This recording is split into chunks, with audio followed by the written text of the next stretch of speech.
Programa Fala Carlão. Oferecimento Bradesco. Contrate crédito rural e concorra a tratores 0 km. Olha só, gente, o nosso processo de internacionalização do programa Fala Carlão já aconteceu na prática. É o caso aqui da COP28 em Dubai. Gente, teve cada entrevista legal, vocês vão ver tudo isso a partir de agora. Só vou dar uma palhinha para vocês. Teve até Prêmio Nobel. Começa agora aqui com exclusividade no seu programa Fala Carlão e, claro, no oferecimento da nossa plataforma Agrorevenda. Nafis Ahmed, thank you very much for coming here at my program, Fala Carlão program. Thank you so much, my honor. Here, we used to say that nobody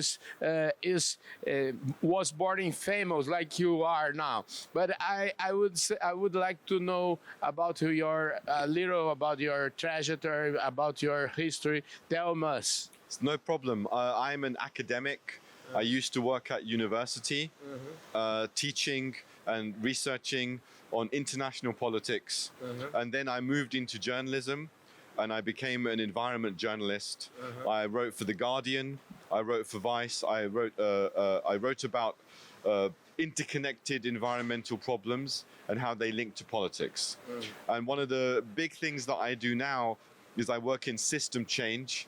I run a company called the System Shift Lab, where we advise governments, intergovernmental agencies like the UN and non-profits, how they can do system change, how they can adapt to climate change, how they can accelerate energy transition, and how they can benefit the people and communities.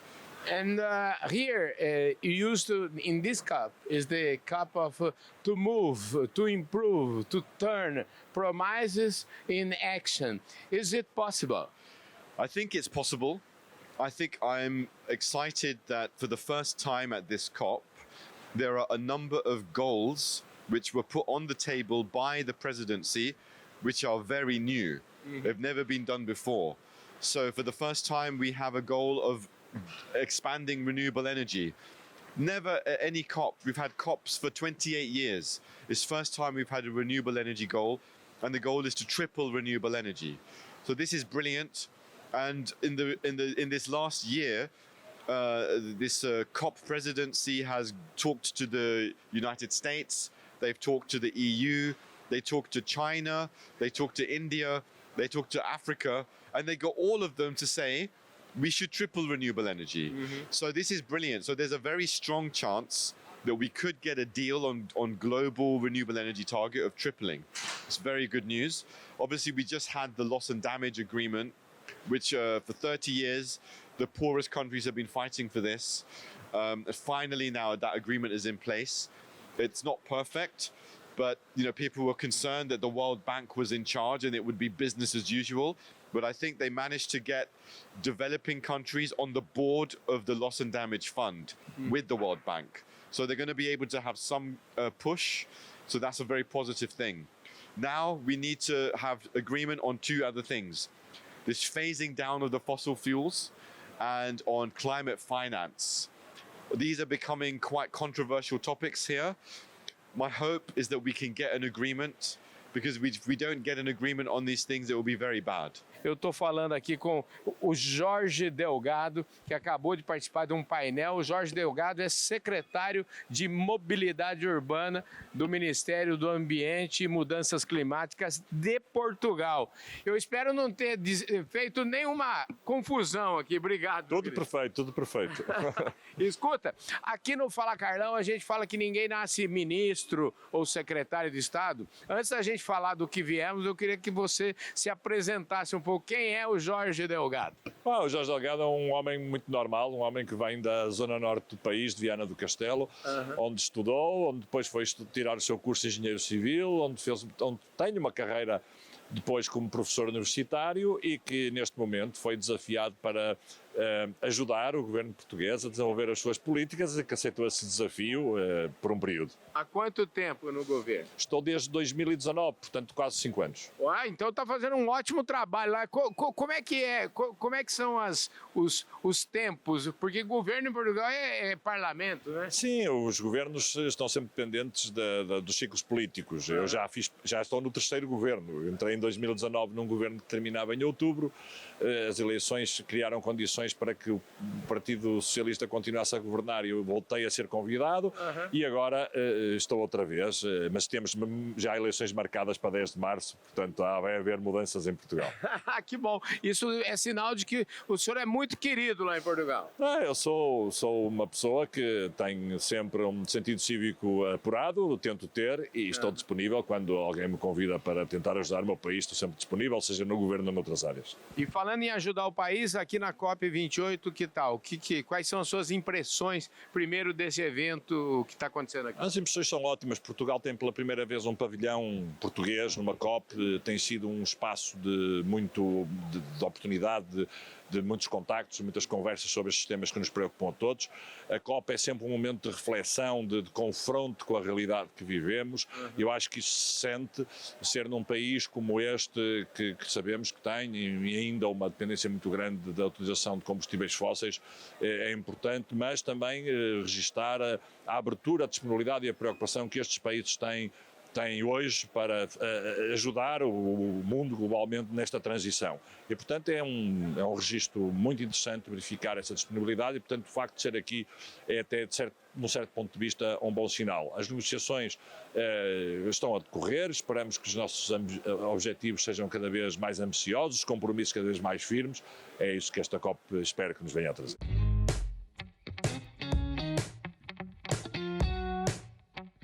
Obrigado por você concordar em falar com a gente aqui, viu? Muito obrigada. Eu queria aproveitar e mandar um abraço pro meu amigo Chico Beduski. Ô Chico, já estamos aqui trabalhando para você, estamos aguardando ele chegar aqui no Brasil. Escuta, Nathalie, aqui no Fala Carlão, a gente sempre fala que ninguém nasce diretor de nada, todo mundo tem uma história para contar. Então eu queria, antes da gente seguir adiante falando sobre o trabalho da National Wildlife Federation, eu queria que você falasse um pouquinho quem é a Nathalie Walker? Ou who are you? Obrigada. Sou bióloga e por quase 15 anos estou trabalhando para a ONG norte-americana, National Wildlife Federation. Estamos enfocando, apoiando soluções multi-stakeholder para apoiar produção sustentável para commodities que estão com conexões internacionais, especialmente com os Estados Unidos, utilizando, porque muitas marcas internacionais estão utilizando muitos commodities produzidos no Brasil, como soja, couro, carne. Sim. E por isso estamos apoiando um mundo com produção melhor, sustentável e com conservação no mesmo tempo. Estou aqui no COP para apoiar as links entre produção sustentável e como uma solução no câmbio climático. Como é que é esse seu desafio que começa a partir de agora?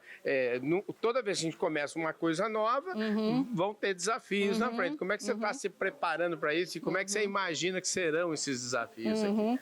Não, olha, uma coisa para mim que vai ser um desafio e que eu, apesar de estar aí 19 anos na parte de agricultura, a gente tem um monte de cientista lá na empresa, né? Então, gente que conhece as coisas técnicas profundamente. E eu tô fora, tô engajando com esses stakeholders, então quero representar eles bem. Então, eu vou fazer um trabalho profundo de entender como estão os nossos compromissos de sustentabilidade, como que a gente está mensurando isso, como a gente está reportando, conversando com os investidores para trazer mais valor para o produtor e para a empresa. Então, eu vou começar a entender essa parte, mas mais importante para mim, nessa nova função, nessa função ampliada, no momento que a empresa está passando, que o nosso CEO, junto com o Rodrigo, que é o CEO de agricultura, está falando, vamos mudar tudo porque eu quero que o valor esteja rápido e o valor chegue no produtor o mais rápido possível. Então, com essa missão e com as melhores pessoas que a gente tem na empresa e no meu time, eu vou me dedicar para conhecer cada um deles profundamente e como eles podem trazer valor para essa missão que o CEO colocou para a gente. Temos que ser rápido, temos que trazer inovação rápido e o produtor tem que ver o valor rápido, porque a gente tem que resolver o problema do produtor, esse é o nosso cliente. Então, principalmente as pessoas, eu acho que eu estou muito empolgada e com muito compromisso em conhecer cada um dos membros do meu time, entender onde eles estão e como que a gente junto entrega essa missão e esse valor para o produtor. Thank you very much for coming here one more time here at Fala Carlão. It's a great pleasure to be here. Thank you. Thank you very much. O Dr. Ratan falou da importância, né, da gente fazer a transformação, transformar a ciência em ação. Dr. Lau, talk me about one of the points that you said is we need to become science in action. What do you really mean? Well, we have produced a lot of scientific information, and in many parts of the world, they are not producing as much as good quality food because the science is not translated into action. Perfect. That means the scientific knowledge is not being implemented. A typical example is conservation agriculture. Brazil has done a marvelous job of that. Globally, hardly 200 million hectares out of 1.5 billion hectare of cropland is under conservation agriculture. And yet conservation agriculture, as Brazil has been so successful, should be adopted everywhere. So the question is, how can the policy makers make policies which are pro-nature, pro-farmer, and pro-agriculture? That's a very important part. And you said a very important point is no farmers left behind. I love this conclusion. There are more than 600 million farmers in the world, of which 500 million are small landholders. They cultivate 2 hectare, 4 hectare, 3 hectare. So it is the small landholders, many of them are women, especially in Africa and Southeast Asia and South Asia. We must really make sure that they have access to scientific knowledge and technology, and we shouldn't leave them behind. I think you are a very you like very much of Brazilian agriculture. Absolutely. And so we love this decoration, but the point is we have to change some aspects. Which ones our challengers have to be addressed at this moment in Brazilian agriculture? I think producing more from less, increase the use efficiency of fertilizer, so that the rate can be less. Improve the use efficiency of pesticides, so that the rate can be less. Make soils which are disease suppressive and healthy. Make agriculture and soil in a sustainable way so that it can address environmental issues, climate change, water quality, water renewability, biodiversity. So Brazil has been a role model in production. I think it should and can be also a role model in making agriculture a solution to the environmental issue. Perfect. Some of our farmers, in this moment, we have to start to talking about circular agriculture. Yes. That's the future, Yes. but sometimes that's the future now in Brazil. Right. I think circular is a good word, and it should be practiced. But many times it cannot be entirely circular, because sometimes when the production goes up, we remove a lot of nutrients, and those nutrients must be added, additional from elsewhere. And this is where I was talking about. If you use chemical properly, they can be medicine. Perfect. And if improper use, they can be poison. Yeah, perfect.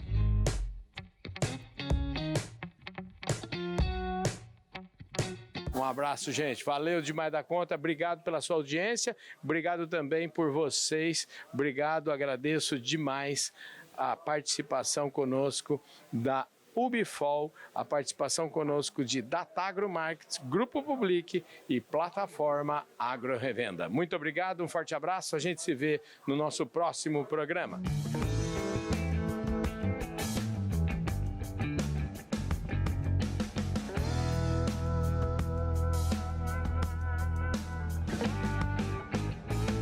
Programa Fala Carlão. Oferecimento Bradesco. Contrate crédito rural e concorra a tratores 0 km.